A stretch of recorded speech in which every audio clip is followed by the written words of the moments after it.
Assalamualaikum warahmatullahi wabarakatuh. Salam guru penggerak. Perkenalkan, nama saya Anita Indriani, calon guru penggerak angkatan 9 dari SMK Negeri 3 Oku, Provinsi Sumatera Selatan. Salam dan bahagia Bapak Ibu guru penggerak. Pada kesempatan kali ini, saya akan memaparkan kesimpulan dan refleksi dari pemikiran Ki Hajar Dewantara, tugas dari koneksi antar materi pada modul 1.1. Pendidikan dan pengajaran tidaklah sama. Pengajaran adalah bagian dari pendidikan. Menurut Ki Hajar Dewantara, pengajaran adalah proses pendidikan dalam memberi ilmu untuk kecakapan hidup anak secara lahir dan batin.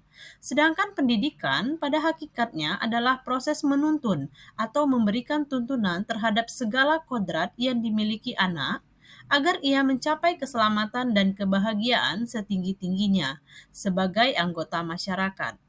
Pendidikan merupakan ruang bagi murid untuk bertumbuh secara utuh agar mampu memuliakan dirinya dan orang lain secara mandiri.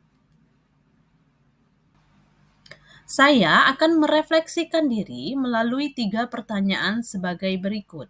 Yang pertama, apa yang saya percaya tentang murid dan pembelajaran di kelas sebelum saya mempelajari modul 1.1? Yang kedua, apa yang berubah dari pemikiran dan perilaku saya setelah mempelajari modul ini? Yang terakhir, apa yang dapat segera saya terapkan lebih baik agar kelas saya mencerminkan pemikiran Ki Hajar Dewantara?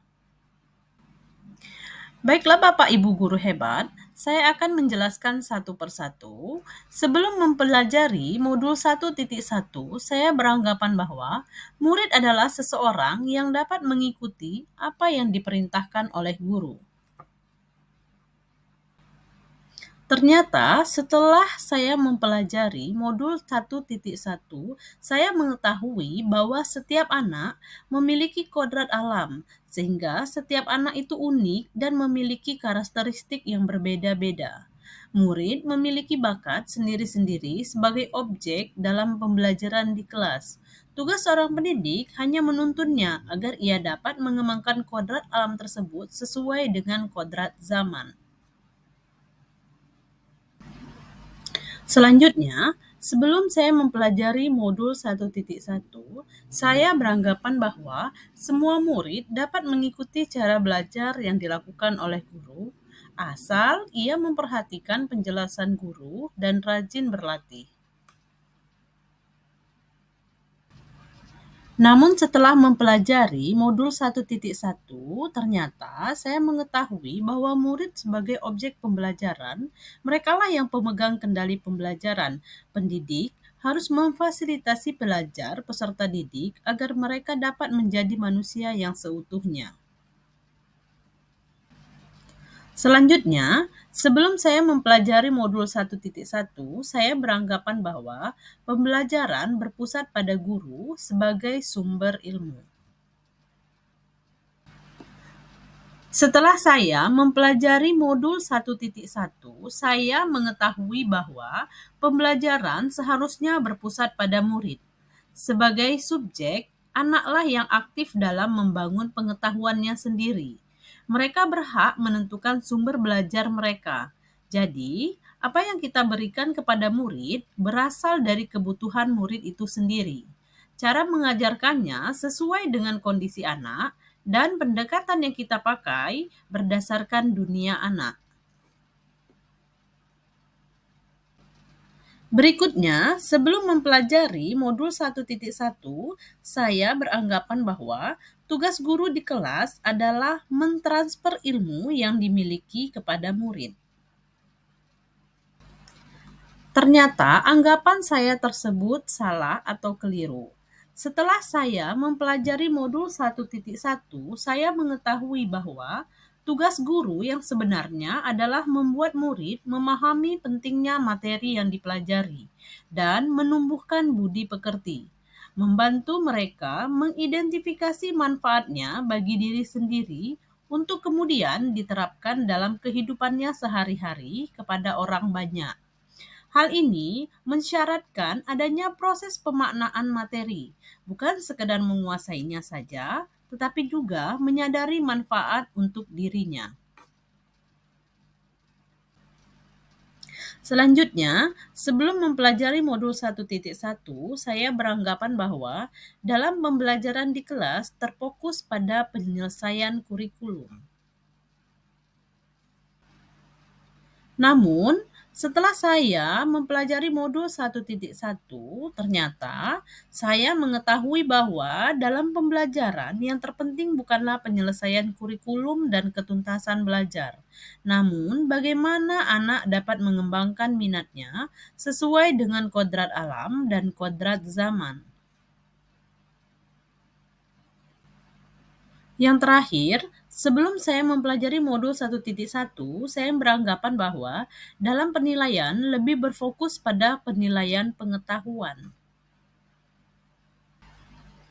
Setelah mempelajari modul 1.1, saya mengetahui bahwa dalam melakukan penilaian tidak boleh berpaku pada nilai pengetahuan saja, tetapi juga harus dapat menilai sikap dan keterampilan, karena ketiga penilaian tersebut merupakan satu kesatuan yang tidak dapat dipisahkan untuk menentukan keberhasilan murid dan sebagai umpan balik. Nah, Bapak Ibu guru hebat, itulah tadi pemikiran saya sebelum dan setelah mempelajari modul 1.1. Untuk itu, agar kelas saya mencerminkan pemikiran Ki Hajar Dewantara, ada beberapa penerapan yang akan saya lakukan di kelas di antaranya. Yang pertama yang akan saya lakukan di kelas yaitu merancang pembelajaran yang interaktif dan menyenangkan dengan melibatkan murid sesuai dengan metode student center.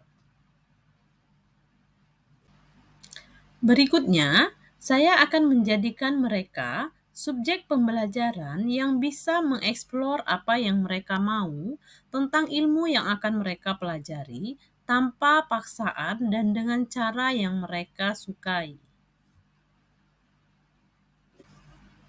Berikutnya, saya akan menerapkan pembelajaran abad 21 sesuai dengan pemikiran Ki Hajar Dewantara, yaitu berpikir kritis, kreatif, komunikasi, dan kolaborasi.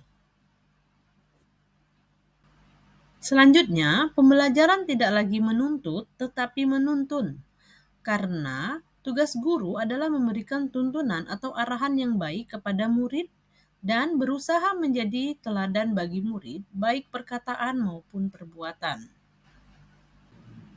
Selanjutnya, mengenali karakter dan latar belakang murid dengan cara menjalin komunikasi yang baik.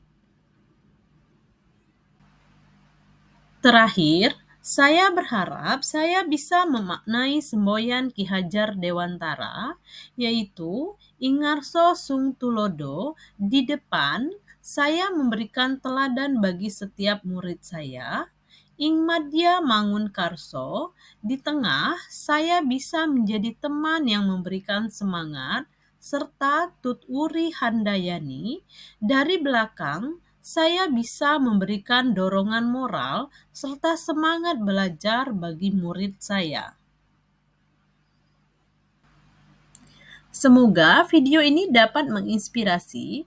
Salam dan bahagia Bapak Ibu guru penggerak. Wassalamualaikum warahmatullahi wabarakatuh.